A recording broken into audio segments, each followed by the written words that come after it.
Kennst du diesen Backpapier-Döner-Trend? Ja, stopp! Es geht viel besser und vor allem schneller und mit echten Röstaromen. So, wie man Döner sich richtig vorstellt. Und der neue Airfryer-Hype, ich sag mal, ist da. So, nachdem wir die ganze Zeit diese sogenannten Pseudo-Döner hatten, mache ich jetzt heute Döner richtig mit Rindfleisch. Da habe ich jetzt hier die Minutensteaks. Das erste ist, dass du ja weißt, immer schön trocken tupfen, das Fleisch. Das ist das A und O. Und ich habe noch Hackfleisch dazu und es gibt noch eine ganz besondere, richtig leckere Variante von dem Döner. Nachdem ich das Fleisch trocken getupft habe, siehst du, es ist zwar Minuten Steaks nur, aber die klopfe ich jetzt nochmal, dass die richtig fein dünn sind. So, die habe ich jetzt richtig schön gekloppt. So, gleich noch ein kleines bisschen. Aber das langt schon mal. Hier habe ich jetzt meine Grillmatte. Die brauche ich jetzt mal ganz kurz. Mal gucken.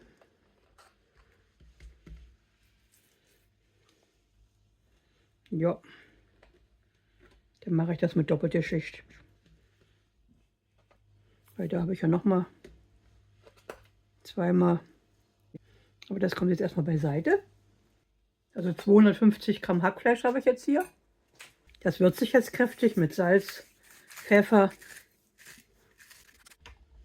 Paprika, scharf.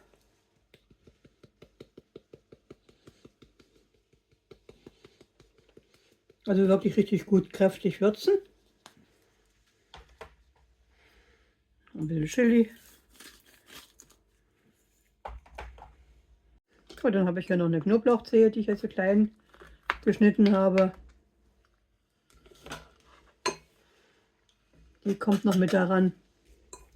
Dann kann ich ja schon mal etwas durcharbeiten mit den Gewürzen.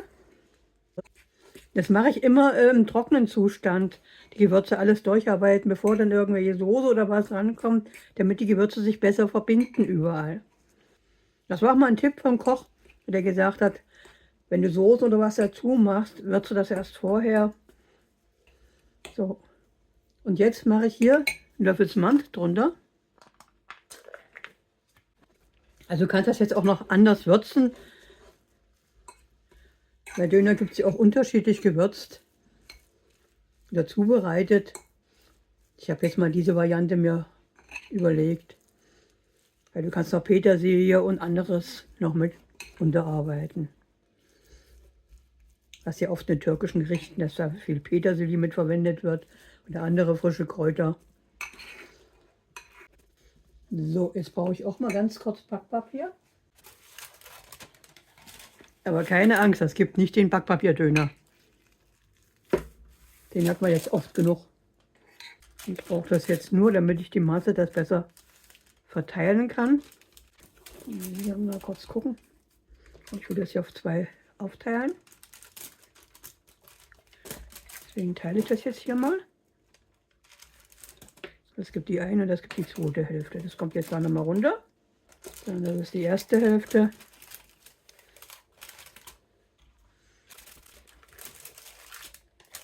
Ja, so passt das in etwa. So, jetzt brauche ich das wieder. Das kommt beiseite.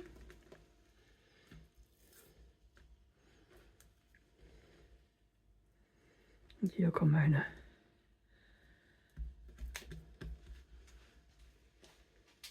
zwei geklopften. Die würze ich noch etwas. Ja.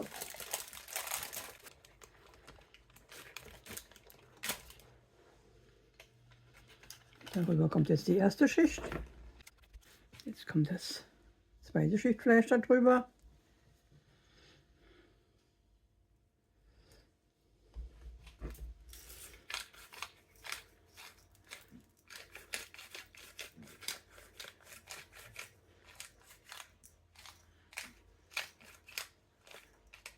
So, die habe ich auch noch gewürzt.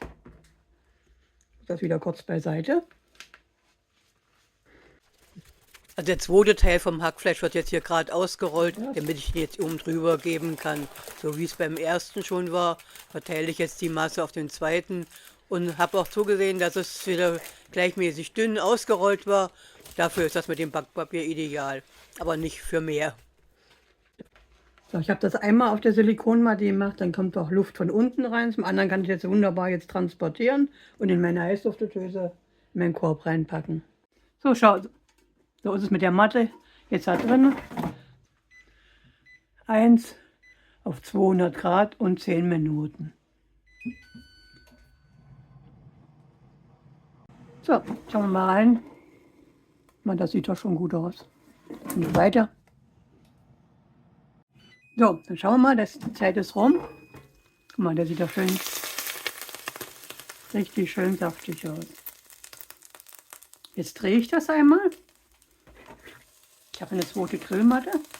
Die kann ich oben drüber legen. So, jetzt habe ich das hier. Mal schauen, ob ich euch das zeigen kann. Also mit dieser Gabel habe ich das so rausgeholt. Hier unten drunter habe ich die andere Grillmatte. Dann nehme ich das jetzt gerade und schau. Und so habe ich das jetzt einmal gewendet. Und so kommt das jetzt mit dieser Grillmatte einmal gewendet wieder hier rein. Schaut, gewendet ist es da drin. Schalte ich wieder ein. Wieder 200 Grad. Und ja, ich lasse es mal 10 Minuten. Ich denke, so lange braucht es gar nicht mehr. Also mal ganz kurz einen Blick rein nach 2 Minuten. Ja, das lasse ich so laufen. Jetzt war die Kamera nicht an. Ich habe hier Mayo rein, habe hier Tomatenmark und Zitrone. Jetzt noch etwas Gewürz oben drüber und noch etwas Salz.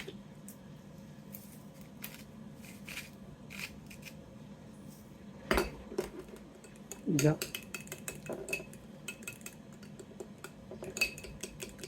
Das ist eine andere Art von Soße. Die weiße Soße habe ich an dem anderen Video drin und ich dachte, ich zeige mal was anderes. Also immer die gleichen Soßen. Ja. Ja. Und da ich, wie schon gesagt, nicht so ein Mayo-Fan bin, mache ich jetzt hier noch das Mand drunter. 2 Löffel. Ein Teelöffelchen. Und das.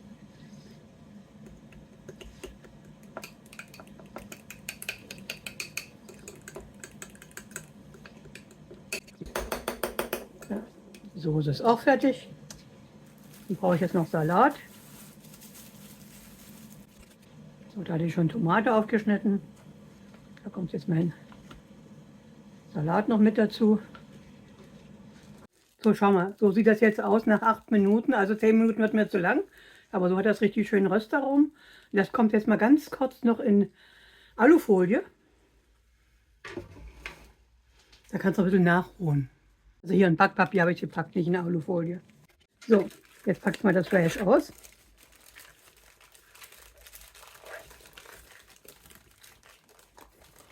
Also da kommt schön Saft raus. Heiß, heiß, heiß.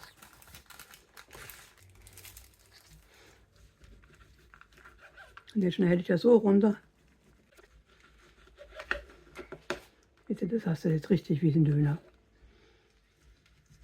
Und dadurch, dass das Hackfleisch dazwischen war, das andere Fleisch richtig schön saftig.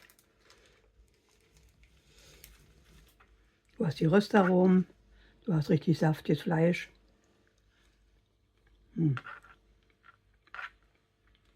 Gut so. So, die habe ich in der Heißluftfritteuse. Die sind auch heiß, gerade aufgebacken. Und jetzt geht es ans Zubereiten.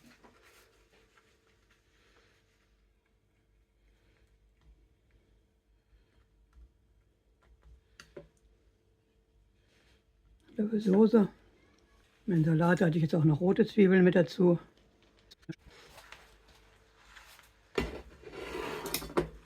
So, das soll ich mal da reinpacken. Und da rein. Darauf kommt jetzt das Dönerfleisch.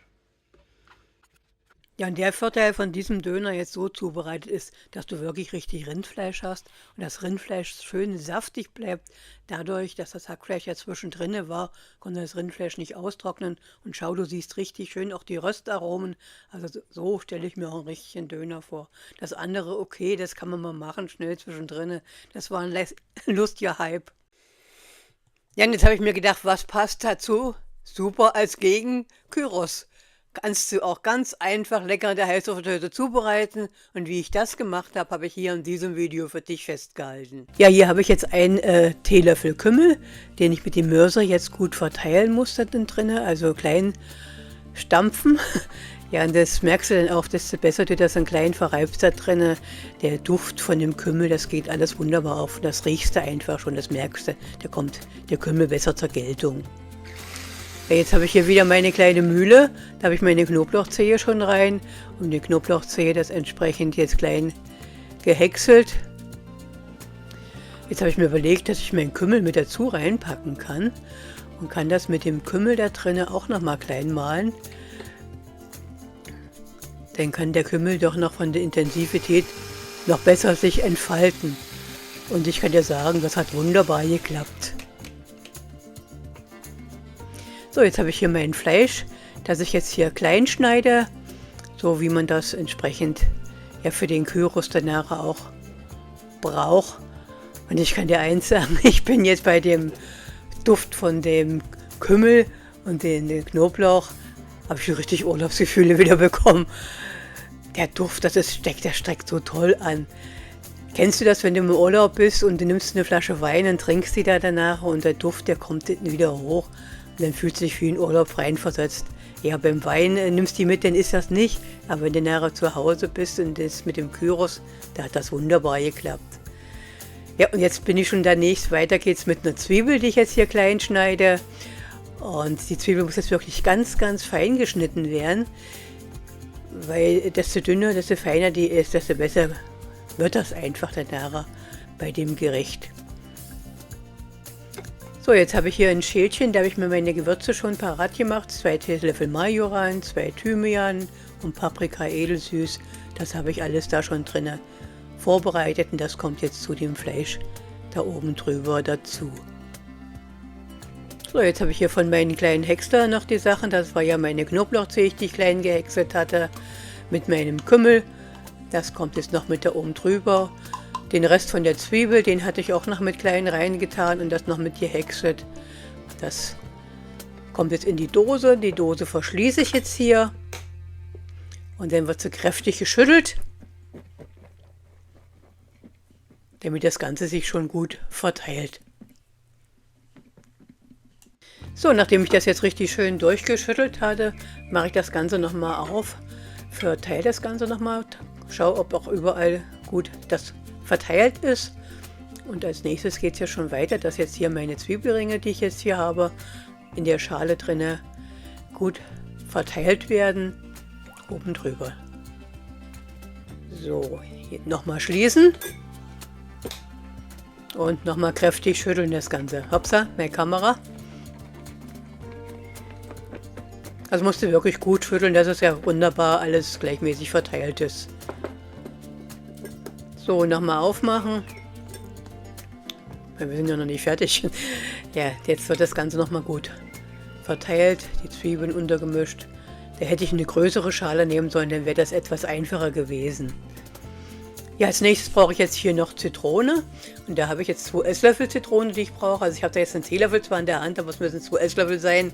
Ich hatte mich vergriffen, aber es hat dann nachher von der Masse jetzt dann trotzdem daran auch gepasst, was ich da entsprechend gebraucht habe. Jetzt habe ich hier Olivenöl parat. Das hatte ich mir schon abgemessen. Und zwar 6 Zentiliter Olivenöl sind das, die jetzt da mit in die Schale mit reinkommen. Und das Ganze natürlich jetzt wieder gut durcharbeiten. Und das Spielchen kennst du ja schon, Deckel drauf zu. Ja, und das Ganze ist ja ein ganz schnelles Blitzrezept eigentlich. Das geht rucki zucki. Und schau mal, was ich jetzt hier eingeblendet habe. Ja, und das ist auf Amazon inzwischen auch ein sehr beliebtes Buch, wie du hier aus diesen Bewertungen schon sehen kannst. Ja, und da sind Rezepte drin, wo das Gericht 5, 6, 7 Minuten, maximal 10, 12 Minuten dauert und nicht länger. Du wirst es lieben. Ja, also hier nochmal kräftig kurz durchschütteln und ab geht's jetzt damit in den Kühlschrank für 30 Minuten oder über Nacht. Ja, und jetzt geht es hier auch schon weiter mit meinem Salat. Ich habe ja Eisbergsalat, den will ich ja dann nachher mit unter meinen Gyros drunter packen. Ich habe jetzt im Prinzip so ein Pita-Brot, das ich mir da vorbereitet habe, und darauf kommt der Eisbergsalat. Ich brauche ja nicht allzu viel dafür für uns zwei. Da habe ich mir eine Schale hier vorbereitet und das kommt jetzt hier in diese Schale entsprechend rein. Dann habe ich jetzt Tomaten, die ich mir jetzt hier auch so in so eine einzelnen Scheiben schneide. Also eine Tomatenscheiben, die kommen nachher noch mit oben drüber. Den Strunk hier hinten noch raus. Da auch noch den Strunk raus. Und der Rest noch klein geschnitten dazu. Dann habe ich hier Champignons. Ich habe mir überlegt, ich kann da ein paar Champignons auch mit dazu packen. Da schneide ich mir jetzt auch so eine dünnen Streifen von den Champignons ab. Also ich habe nur einen gebraucht, mehr habe ich da gar nicht gebraucht. Und die packe ich jetzt mir auch auf diese Schale erstmal drauf. Dann habe ich hier noch von meinem Zitronensaft, den träufel ich oben drüber, und noch hier einen Rest von der Zitrone, die auch noch da war. Das kommt jetzt da entsprechend auch noch mit drauf verteilt, weil Zitrone auf Champignons drauf, dann werden die Champignons nicht braun. So, jetzt habe ich mir überlegt, dass ich mir doch so eine Schale hole, und zwar, dass ich das trenne, dass ich die Tomaten und die Champignons in eine Extraschüssel packe und meinen Salat nachher separat. Weil ich möchte das hier unterschiedlich auch noch etwas würzen. Hier habe ich jetzt meine Aiola Gewürzmischung, die ist richtig lecker. Die passt auch super dazu.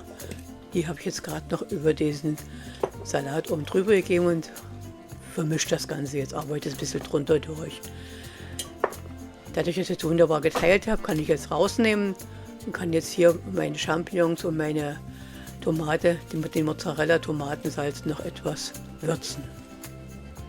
Ja, und jetzt ist es schon so weit, dass ich rüber zu meinem Airfryer gehe, den einschalte auf 205 Grad, 4 Minuten, und heize den entsprechend vor, weil das ist beim Fleisch das Beste, wenn du das kurz mit vorheizt. Ja, inzwischen habe ich mein Fleisch aus dem Kühlschrank wieder geholt und das sieht schon richtig gut aus vom durchgezogenen, und das Ganze kommt jetzt schon in die Heißluftfritteuse. Die Heißluftfritteuse ist fertig mit der Vorheizphase. Jetzt habe ich den hier aufgemacht. Jetzt kommt das Gyros unten drin wunderbar schön gleichmäßig verteilt etwas. Ja, zu einstellen 81 Grad, 10 Minuten, Airfryer und Start. Ja, hier habe ich jetzt so eine Art Pita-Brot, das ich entsprechend jetzt hier auseinandernehme. Ich brauche jetzt für uns nur 2 Scheiben und nicht, also 2 Stück und nicht alle 4 Stück, die dabei waren. Und die 2 Stück, die nehme ich jetzt auseinander und die kommen jetzt in der Heißluftfritteuse. Nach 7 Minuten habe ich die geöffnet. Und da lege ich jetzt diese Scheiben oben drüber, nachdem ich jetzt erstmal den Gyros hier nochmal etwas rüber verteile. Aber du siehst, der sieht schon richtig lecker aus, schon richtig gut aus. Also der ist schon eigentlich fertig, kann ich sagen. Deswegen habe ich jetzt diese 2 Scheiben auf der einen Seite und die anderen 2 Hälften auf der anderen Seite in die Heißluftfritteuse rein. Ja, und das Ganze lasse ich jetzt nochmal für eine Minute. So, das ist schon fertig, die Minute ist rum. Ich habe die Pita-Brotstücke rausgeholt aus der Heißluftfritteuse auf den Teller. Der Salat kommt jetzt als erstes auf die Scheibe oben drauf. Jetzt brauche ich noch meine Tomaten und meine Champignons. So packe ich das entsprechend jetzt oben auf das Pita-Brot oben drauf. Dann habe ich jetzt hier mein Knoblauch, das mein Mann immer so gerne isst. Das muss unbedingt oben drüber. Ja, und jetzt habe ich hier noch meinen fertigen Gyros, der oben drauf kommt. Und du siehst, das ist wunderbar. Das gibt ein tolles, also hat richtig toll geschmeckt, kann ich dir sagen. Ja, also ich habe es nicht zu viel versprochen, oder ich verspreche dir nicht so viel, wenn du das nachkochst, dass du kommst, denkst an Griechenland, an Urlaub. Das schmeckt richtig klasse, richtig toll. So, Deckelchen noch drauf. Ja, schau mal. Sieht das nicht richtig lecker aus? Richtig, richtig toll. Ja, Grins, Jetzt hätte ich eine Flasche Wein noch aufmachen müssen und die noch dazu. Urlaub mitten in der Woche, das wär's doch. Tschüssi, hätte ich beinahe gesagt. So, jetzt habe ich dir 2 wunderbar leckere Gerichte gezeigt. Einmal jetzt hier den Gyros und angefangen hat man jetzt hier mit den Döner. Ja, hast du noch ein Lieblingsrezept, wo du sagst, oh, das würde ich auch ganz gerne mal probieren oder das habe ich im Urlaub mal gesehen. Ich weiß aber nicht so recht, wie ich das machen kann. Schreib mir es in den Kommentaren. Ich schau mal und vielleicht kann ich für dich das sogar entsprechend nachkochen oder ausprobieren und dann ist ein neues Video vielleicht unter deinem Namen hier zu finden.